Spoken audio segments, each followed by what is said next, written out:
बरेली शरीफ सुर्खियों में चल रहा है।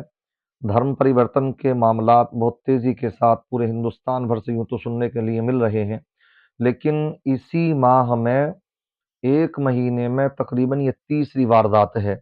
अभी आपने देखा नेहा नाम की, फिर इफ़रा नाम की और अब ये फ़रा नाम की लड़की धर्म परिवर्तन करती है और इस अंदाज में वो गैर मुस्लिम के साथ शादी रचा लेती है।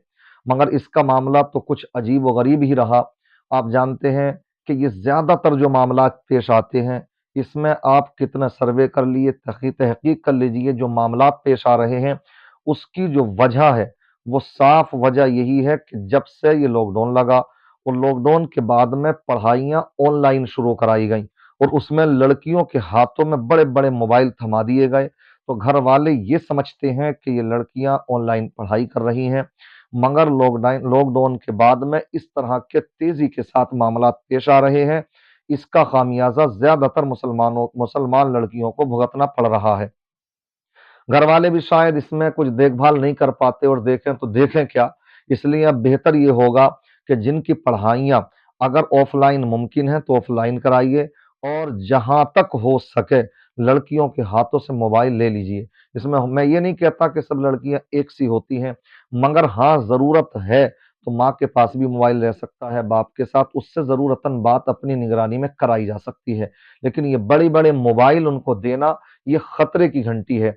किस तरह के मामला पेश आ रहे हैं ये आप देखें। मामला किस अंदाज में पेश आया कि घर वालों ने उसको समझाया बुझाया, लेकिन इस फराह नाम की लड़की का एक राम नाम के लड़के से तकरीबन 5-6 साल से प्रेम का मामला चल रहा था। लव स्टोरी इनकी ये चल रही थी और घर वालों को भी इसके बारे में पता लगा। वक्तन फवक्तन उसको बात करते हुए पकड़ा गया तो उस पर तंबीह करने की कोशिश की, उसको इस बात से रोकने की कोशिश की, लेकिन वो बाज नहीं आई। शायद अब वक्त निकल चुका था, ताखीर हो चुकी थी। इसलिए अब जब उसने भी देख लिया कि ये मेरा रिश्ता दूसरी जगह कर रहे हैं, पूरनपुर जगह से उसका रिश्ता हो चुका, लेकिन उसने देख लिया कि ये जिससे मैं प्रेम करती हूँ, मोहब्बत करती हूँ, तो उसके साथ मेरा निकाह नहीं करेंगे। तो उसने जो है अपने जाकर के उसके साथ भागी और भागने के बाद वो थाने पहुंची और वहां पर ही थाने के अंदर ही उसने ये विवाह किया।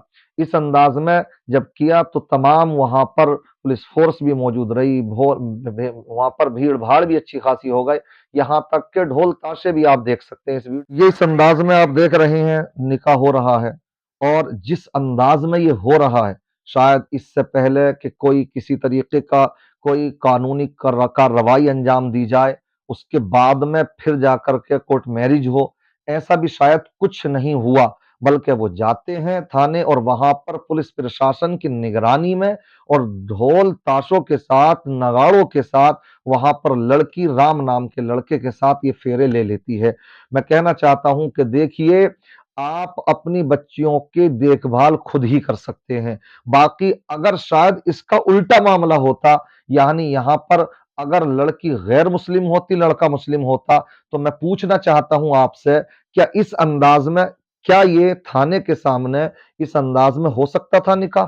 नहीं हो पाता। बल्कि उसके ऊपर लव जिहाद और कौन कौन से जिहाद के जो है मुकदमे दर्ज करा दिए जाते और तमाम हिंदू संगठन भी निकल करके सामने आ जाते। और यहां मामला यह है कि लड़का क्योंकि आरएसएस से जुड़ा हुआ है, बीजेपी से जुड़ा हुआ है, तो वहां पर तमाम हिंदू संगठन आ जाते हैं समर्थन में और वहां पर जय श्री राम के नाम नारे लग रहे हैं और उसी धूमधाम के साथ में, नगाड़ों के साथ में ये वो निकाह हो रहे हैं कि जिसमें माँ बाप शरीक नहीं, बाप शरीक नहीं, लड़की के घर वाले शरीक नहीं, मगर मजाल है कि कोई इसके ऊपर कोई आवाज भी उठा ले, कोई लब कुशाई भी कर दे। ये हालात बनते जा रहे हैं। इसलिए आपके साथ में दो रुखी पॉलिसी चली जा रही है।